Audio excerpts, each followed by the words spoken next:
Hello everyone, what's going on? It's been a while, I know, my apologies for that. I was just getting used to talking with my braces on so that I don't stutter or have a lisp while talking to you guys. Let's see how that goes. Anyway, today I'm doing a favorites video. Actually another favorites video because I did one more of these back in April or May I guess. If you haven't watched that then don't watch it. I look really nervous and I sound horrible. So that's not worth watching, but this one you can keep watching because it's better quality, it's more detailed, and there are pretty many things. Look at the long list I made over here. And I'll also put the timestamps on the screen and in the description so that you only have to watch the parts that you're interested in. But if you like to hear me talking just like that, then you're welcome to watch the entire video. Wouldn't say no to that. So let's get into the video, and the first thing that we'll talk about are clothing items. Now let's be honest here, I'm not someone with the best fashion sense or any fashion sense at all. So everything in this section would only be based on comfort and cuteness. And the first thing that I have for you guys is this hoodie that I'm wearing right now. You know how some people have a signature clothing item, something they wear all the time? This hoodie is that for me. I bought it last year from a local shop from the men's section in XL size. And I wore it the entire winter last year, and if you see me in this very hoodie for the rest of my videos this winter, then you know what the deal is. It's oversized, so it fits perfectly, its hood is amazing, and it's comfortable. What else do you need from a hoodie? Alright, the next thing that I have is this beanie. I'll have to open my hair to wear this, or I'll look bald. For some reason my friends call me Santa Claus when I wear this. But I absolutely love it. I'm not gonna stop wearing it.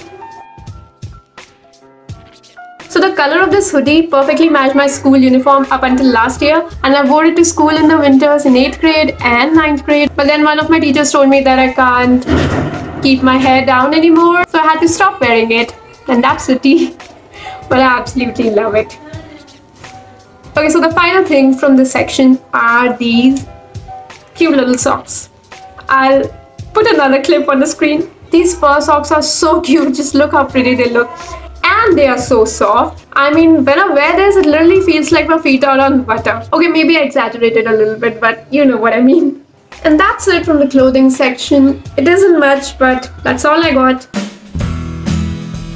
So recently, I've been very much into earrings, which is kind of strange because I've always thought that earrings make no sense. They'd make my ears feel heavy and they don't make a difference to your look. But I was wrong. I randomly tried on these loops one day and I instantly fell in love with how it looked. It suddenly brought everything kind of together, if you know what I mean. So then after that, I tried on every earring that I owned or anyone at my house owned, and ever since then I've been obsessed. I wear earrings with everything now, and I even got a few new ones recently. I'll add the pictures on the screen somewhere.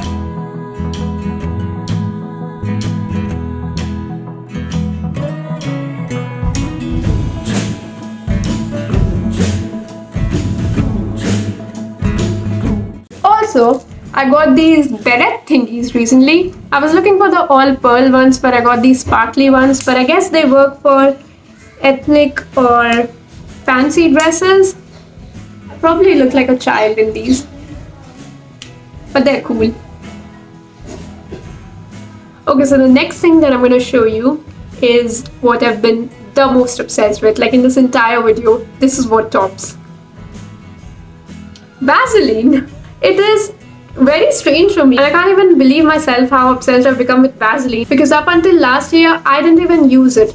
I mean, I use it but never on a daily basis, but now I need to have Vaseline with me 24/7. I apply it, it wears down, I apply it again. And I think the reason why I've become this obsessed with it is probably because it's in the flavor of cocoa butter and it smells really amazing.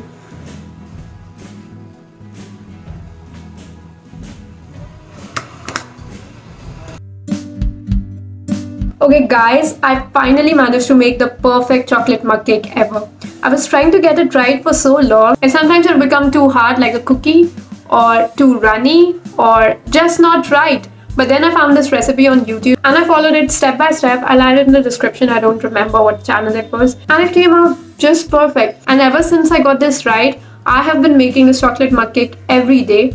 like every evening, and it tastes so good. And the best thing about it is that it takes no time to make at all. I mean, you just mix all the ingredients, that hardly takes a minute, and then you pop it in the microwave for another minute, and there you have it, a perfect chocolatey, tasty mug cake.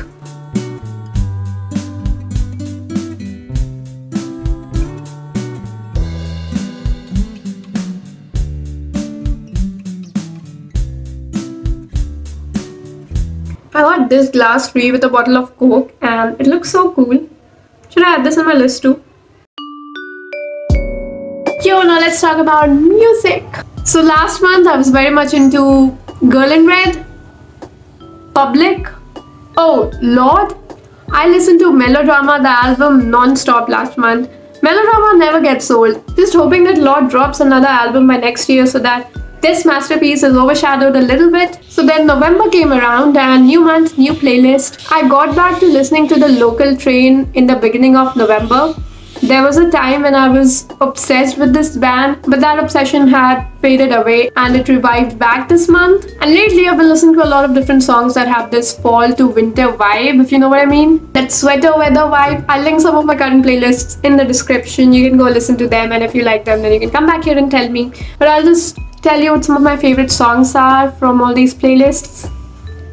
Don't Delete the Kisses by Wolf Alice, The Less I Know the Better by Tame Impala, Blind by Role Model. This one is a very catchy song, like you hear it for the first time and you instantly get hold of it. Then there's a song called This Side of Paradise by Coyote Theory, and this song was my favorite for so long. I have listened to it for so many times that now I've kind of gotten bored of it, but I still love it. Then there's Numb by Men I Trust, really addictive. And then there's a song called Affection, not the one by Cigarettes After Sex.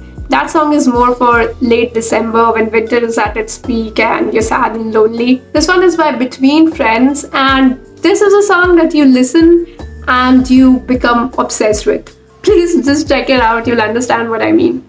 Hi guys, so editing me just got here to tell you that right after I finished recording this video, I listened to The Neighborhood's new album, Chill Chrome and the Monotones, and I was like, I have to include this in this video. This album made me feel so many things, so many totally different emotions all at the same time. I mean, at some places I wanted to sing along, and at other places I wanted to cry. My favorite songs from this album are Pretty Boy, Cherry Flavored and Silver Lining. It has only 11 songs, so you should definitely give it a listen. And yeah, that's it. That's all I wanted to say. Now back to the video. Okay, now let's talk about entertainment. So I rewatched the entire series of Friends from season 1 to 10 all over again for the zillionth time now for no apparent reason.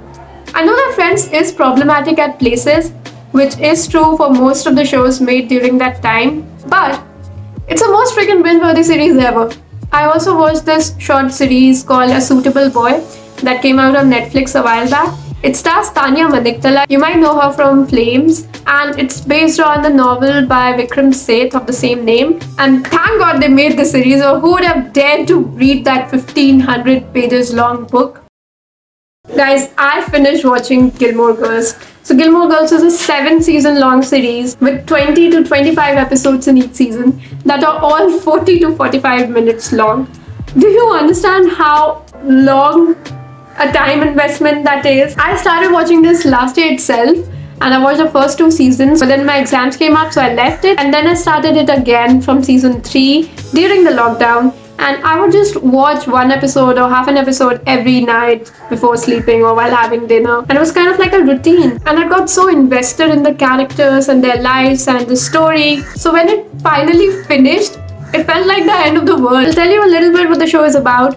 It centers around Lorelai, a 32-year-old single mother, and a 16-year-old daughter, Rory. And we basically see Rory grow up throughout the show. She's this hardworking, really smart kid who's Ivy League bound, and the show explores many themes actually: mother-daughter relationships, friendships, parenthood, young adult relationships. So if you're up for watching something that long, then you should totally go for it. I loved watching the show. It was funny and entertaining because the writing is pretty good. I watched the revival season that came in 2018, I guess, and it had only 4 episodes. It came almost after 10 years after the show ended. And after watching that, I was like, alright, this is it. What do I do now? What am I supposed to do now? I really hate change. And I also had to convince myself to not rewatch the show because I tend to rewatch shows a lot. And now, like 2 to 3 days back, I started watching The Office, and I'm only done with season 1 yet, but so far so good, totally loving it.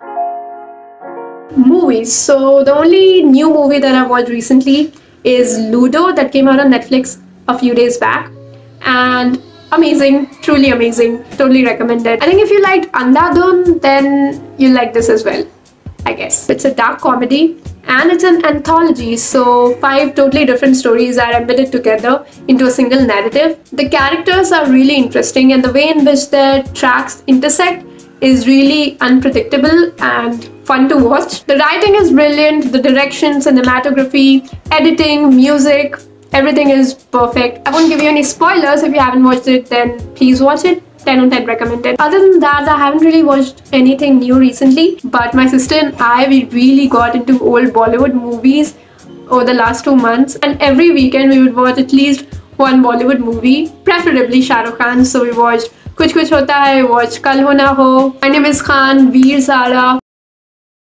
Then we also watched Dil Chahta Hai, Dil Dhadakne Do, Wake Up Sid, Ajab Prem Ki Gazab Kahani. There are many more. And back in September, we also did a Harry Potter marathon. So we watched all the Harry Potter movies from the first to the last part all over again in a single week. And I had read the Harry Potter books back in 8th grade, and I'd forgotten most of the things. So it was really fun to watch again.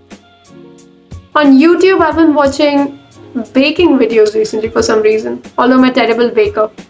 Also, I've been watching this channel called Swaddle, and it's an informative channel, I should say. It makes videos related to gender and culture in India, but everything is through a feminist perspective or a feminist lens. But everything is so factual that even if a patriarch is watching it, he or she wouldn't be able to come up with a proper criticism. This channel really gives me hope. I really hope that they continue to make the kind of videos they're making. And then on BuzzFeed, there's this series called This Is That Story, and what they do basically is they pick up meme trends. They pick pictures of people that became meme trends, and they reach out to those people, and those people, they explain how their picture became a meme. And it's so fun to watch because it's crazy how your picture can become a meme overnight.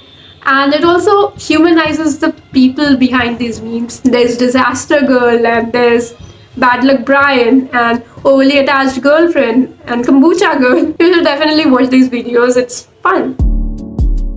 Okay, the sun is setting down and I don't have much time, so the final thing that I want to talk to you guys about is this book called My Past is a Foreign Country by Zeba Talkhani. So it's a non-fiction book. It does not really have a storyline or a particular plot. It basically talks about the author's experiences of living in 3 different countries, India, Saudi Arabia and the UK, and 3 different cultures, but the same patriarchal systems. And it was so interesting to read it because I could relate to her words on a spiritual level, and something that I feel really strongly about are women's issues. And I think I've always struggled with identifying myself as a Muslim and as a woman and calling myself a feminist at the same time. I think this book just really gave me the strength that I didn't realize I needed to unapologetically be myself, and it was a really interesting read. Well, that's it. That's all I have for you guys today. It was a long video. These were all the things that I've been obsessed with. I really hope you found it interesting or entertaining or useful, whatever you came here for. And if you did, then don't forget to give it a thumbs up before leaving. And if you haven't subscribed to my channel yet, then please subscribe to my channel. We're getting close to 1,000 and I'm really excited. And if you have any video suggestions, then you can leave them in the comments down below. And I say a lot of ands, don't I? I'll see you again in another video. When? I don't know, but really soon, I promise. And until then, stay happy, stay healthy, and until then, stay happy, stay healthy, stay safe. Bye.